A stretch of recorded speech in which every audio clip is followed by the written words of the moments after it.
Halo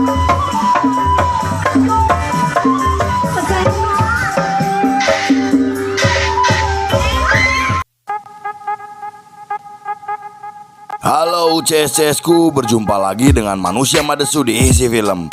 Ini adalah part 2 yang meringkas seniman jalanan fenomenal Banksy. Di scene ini masih menceritakan tentang karya dan isi pesan di dalamnya. So, sebelum kita mulai seperti biasa, kita intro dulu guys. Sebat. Dimanakah kita mencari manusia, membotakkan mata, mengosongkan jiwa. Saya kesunyian, tak lagi kau dengar.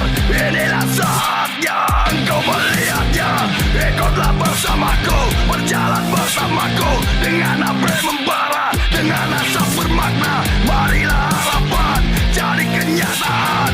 Marilah harapan jadi kenyataan.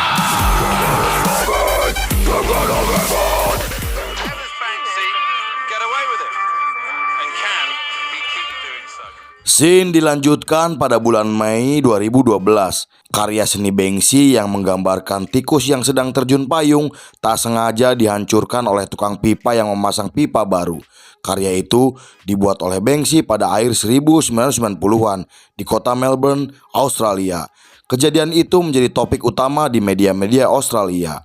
Lalu sebelum Olimpiade 2012 yang akan digelar di Inggris, Banksy memposting foto-foto lukisan dengan tema Olimpiade di situs webnya. Namun ia tak memberitahu lokasi-lokasi tersebut. Dan pada 18 Februari 2013, BBC News memberitakan jika mural Banksy yang berada di sisi Poundland telah dihapus oleh seorang tak dikenal. Dan kabar itu pun menimbulkan banyak kemarahan di masyarakat setempat dan dianggap sebagai pencurian. Lalu setelah lebih dari 1 tahun, Banksy tak membuat karya seni. Di tanggal 24 September, Banksy muncul kembali dengan memposting foto di webnya yang memperlihatkan foto mural baru selesai ia buat, namun ia tak memberitahu lokasi mural tersebut. Pada 1 Oktober 2013, Banksy kembali memulai aksinya di jalan-jalan New York selama 1 bulan. Banksy juga memberi wawancara kepada The Vigil Voice melalui via telepon.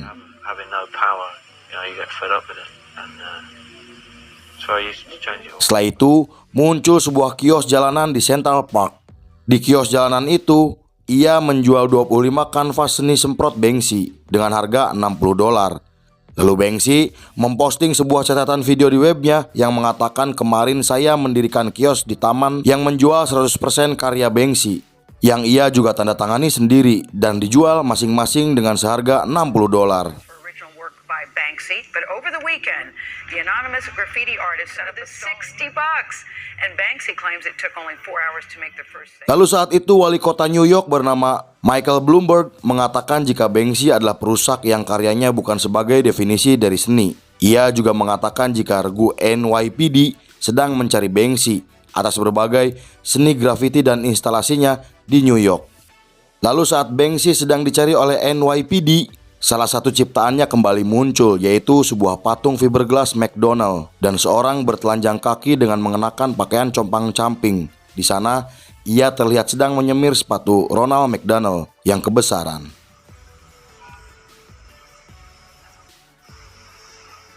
Dan karya lain juga muncul kembali di tahun-tahun itu, termasuk video YouTube yang menunjukkan seperti rekaman militan jihad. Di video itu, militan jihad menembak jatuh Dumbo animasi.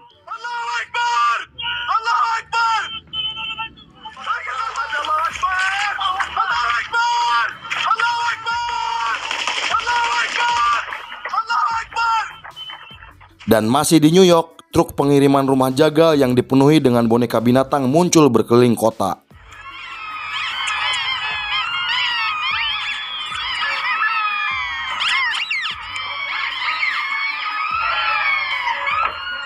Meski saat itu ia sedang diburu oleh NYPD, bisa-bisanya Banksy juga menyumbang lukisan ke toko amal yang kemudian dijual dengan lelang online dengan harga $600.000. Dan di bulan Februari 2015, Banksy memposting video berdurasi 2 menit yang memperlihatkan perjalanannya kembali ke Timur Tengah. Ia sedang menuju ke jalur Gaza. Di sana Banksy melukis beberapa karya seni termasuk gambar anak kucing memakai pita pink yang dilukis di sisa-sisa rumah yang telah dihancurkan oleh serangan rudal Israel. Saat itu, Banksy juga menulis di webnya yang mengatakan saya ingin memperlihatkan kepada orang-orang atas kehancuran di Gaza dengan foto yang saya posting di web saya. Namun sayangnya, orang-orang saat itu hanya melihat gambar anak kucing dan ayunan yang tergantung di menara pengawas, bukan melihat kehancuran yang mereka lihat di Gaza. Sang kurator Banksy juga saat diwawancari oleh media, ia mengatakan jika ia tak ingin berpihak kepada siapapun atas peperangan di jalur Gaza. Tapi ia berkata bahwa Anda harus melihat seluruh lingkungan di Gaza yang sudah menjadi puing-puing tanpa harapan dan masa depan. Lalu pada 21 Agustus 2015, Banksy membuka pertunjukan kembali grup berskala besar bernama Disneyland yang meniru taman hiburan Disneyland. Acara ini mengejek banyak atraksi Disneyland yang mengecewakan saat diadakan di Inggris.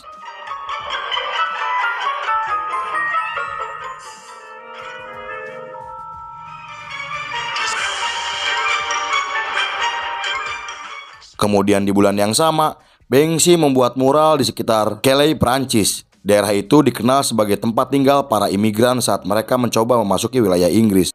Mural itu menggambarkan Steve Jobs, seorang pembisnis sukses yang menjadi seorang imigran. Lalu pada Juni 2016, lukisan sebesar 14 kaki yang menggambarkan seorang anak memegang tongkat sedang mengejar ban yang terbakar ditemukan di sekolah dasar Bridge Farm di Bristol. Banksy juga meninggalkan sepucuk surat yang mengatakan terima kasih kepada sekolah karena telah menamai salah satu ruangan di sekolahnya dengan Banksy. Ia juga di sana menulis bahwa jika sekolah tidak menyukai lukisan itu, mereka harus menambahkan elemen mereka sendiri. Dan pada Mei 2017, Banksy membuat mural raksasa yang berjudul Brexit yang dilukis di sebuah rumah Dover. Dan di tahun yang sama, Banksy menandai peringatan atas 100 tahun kontrol Inggris terhadap Palestina. Saat itu, ia membuat hotel bernama The Wall of Hotel, lengkap dengan patung monyet yang memakai seragam hotel. Hotel ini terbuka untuk umum dan berisi kamar-kamar yang dirancang langsung oleh Banksy, Semi Musa, dan Dominic Petrun. Hotel ini juga memiliki galeri seni kontemporer di dalamnya. Banksy is back in the West Bank, where he's made several political statements. Street artist Banksy, and his art fills the building.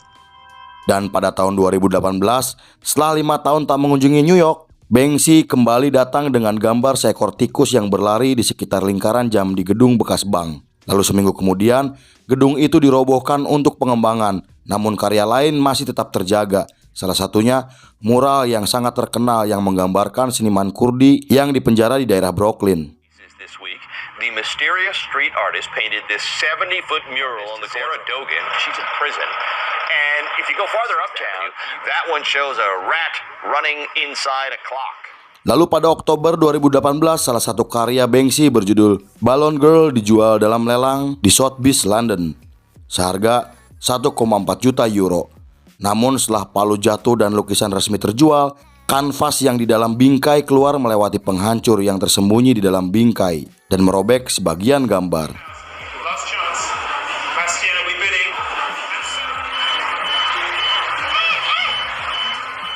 Saat itu, rumah lelang mengatakan bahwa kejadian tersebut mungkin adalah lelucon seorang seniman. Lelucon itu mendapatkan liputan berita hingga seluruh dunia. Salah satu surat kabar menyatakan jika itu adalah lelucon terbesar dalam sejarah seni. Dan karena kejadian tersebut, harga lukisan yang rusak itu langsung naik hingga 2 juta euro. Setelah itu, Banksy lalu membuat video dan menjelaskan jika ia telah memasang lukisan itu dengan mesin penghancur beberapa tahun sebelumnya. Ia juga mengatakan alasan menghancurkan karya seninya karena ia mengutip seniman Picasso yang mengatakan jika menghancurkan karya seni itu juga merupakan dorongan kreatif. Kemudian perahu Banksy yang awalnya dibuat untuk pameran di Disneyland disumbangkan ke LSM Help Refugees.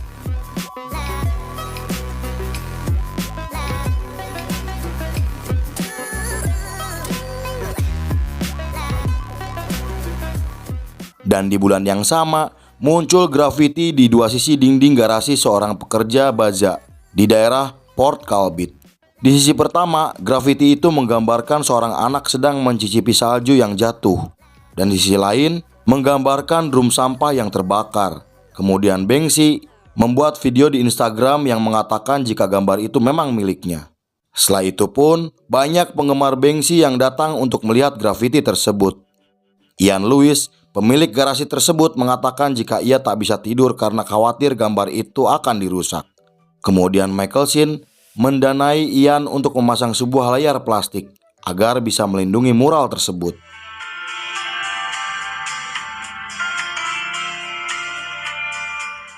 Dan karena pernah ada yang ingin merusak gambar itu, penjaga keamanan ekstra kemudian direkrut untuk melindungi karya grafiti tersebut. Dan pada tahun 2019, perusahaan Full Color Black mengambil salah satu karya Banksy yang menggambarkan seorang pengunjuk rasa yang melempar seikat bunga. Pihak Banksy mengajukan tentang hak cipta ke kantor merek dagang Uni Eropa. Namun kantor merek dagang Uni Eropa memenangkan perusahaan tersebut karena pihak perusahaan telah mendaftarkan karya itu lebih dulu. Permasalahan tersebut pun meluas hingga ke persidangan. Namun hakim memutuskan bahwa merek dagang Banksy tidak sah karena pilihan Banksy untuk diwakili secara anonim juga tidak diterima oleh pengadilan. Pihak pengadilan juga mengatakan jika pengadilan mendukung Banksy, namun hak umum tidak dapat dikaitkan dengan orang yang tidak bisa diidentifikasikan. Lalu pengacara Banksy dengan tegas mengatakan jika mengungkapkan identitasnya itu akan merugikan personal Banksy. Pengadilan pun memenangkan perusahaan Full Color Black dalam pengadilan. Kemudian Banksy mengatakan di websitenya jika hak cipta adalah untuk para pecundang.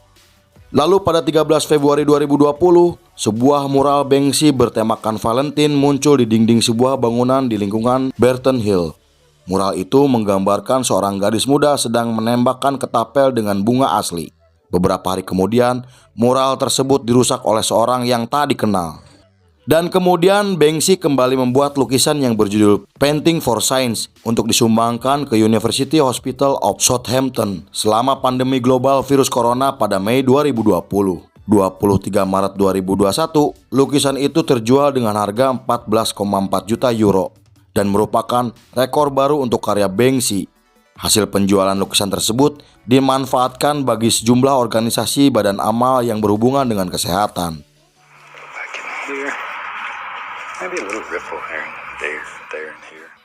Lalu beberapa hari kemudian muncul kembali sebuah mural di dinding sisi penjara Reading. Mural itu menggambarkan seorang tahanan yang melarikan diri menggunakan sprei yang menjadi bahan tali. 2 hari kemudian, Banksy mengatakan jika gambar itu memang ia yang membuat. Kejadian itu membuat gempar seluruh Inggris dan banyak yang datang ke tempat untuk melihat gambar tersebut. Dikarenakan identitas Banksy yang anonim, banyak orang-orang termasuk para seniman yang penasaran dengan teknik yang digunakan Banksy untuk menghasilkan sebuah gambar. Beberapa orang menduga jika Banksy menggunakan komputer karena kualitas fotografi yang sangat jelas dan menghasilkan gambar sebagus itu hanya dengan waktu singkat. Dalam buku Banksy yang berjudul Wall and Peace, Banksy mengatakan ketika ia mulai membuat grafiti, ia selalu tertangkap atau tidak pernah menyelesaikan gambarnya. Karena itu, ia kemudian merancang serangkai stensil yang rumit untuk meminimalkan waktu dan tumpang tindih warna dengan cepat, agar keresahannya yang ia lakukan melalui karya seni mural bisa segera tersampaikan. Lalu film pun selesai.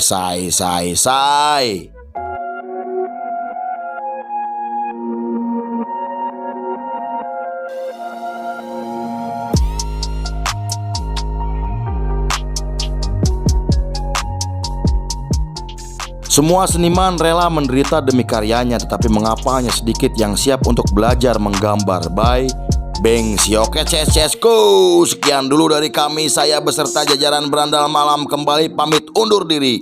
Sampai jumpa di film berikutnya. Bye bye. Nuhun sadayana hampura. Yuk.